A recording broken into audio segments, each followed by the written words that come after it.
Dalam nama Bapa dan Putra dan Roh Kudus, amin. Bu Bapak, saudara terkasih, kaum muda adik-adik, salam bantul kasih, berkah dalam. Kembali kita berjumpa dalam renungan harian hari ini Selasa 29 Maret 2022. Kita akan mengambil dari Injil Yohanes bab 5 ayat 1 sampai 16. Pada hari raya orang Yahudi, Yesus berangkat ke Yerusalem. Di Yerusalem dekat pintu gerbang domba ada sebuah kolam yang dalam bahasa Ibrani disebut Betesda.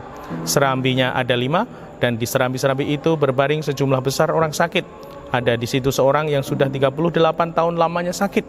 Ketika Yesus melihat orang itu berbaring di sana, dan karena ia tahu bahwa ia telah lama dalam keadaan itu, berkatalah ia kepadanya, "Maukah engkau sembuh?" Jawab orang sakit itu kepadanya, "Tuhan, tidak ada orang yang menurunkan aku ke dalam kolam itu apabila airnya mulai guncang.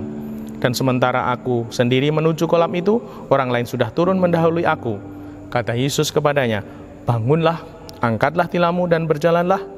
Dan pada saat itu juga sembuhlah orang itu. Lalu ia mengangkat tilamnya dan berjalan. Ibu bapak, saudara terkasih, kisah ini sungguh inspiratif dan meneguhkan kita untuk belajar dari orang sakit yang 38 tahun lamanya menantikan memohon kesembuhan dengan berada di serambi kolam Betesda.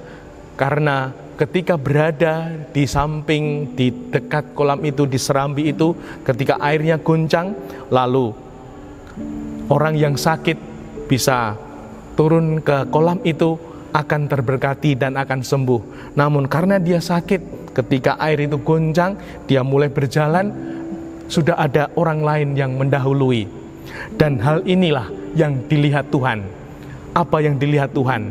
Yaitu yang penting usaha dulu, yang penting berjuang dulu.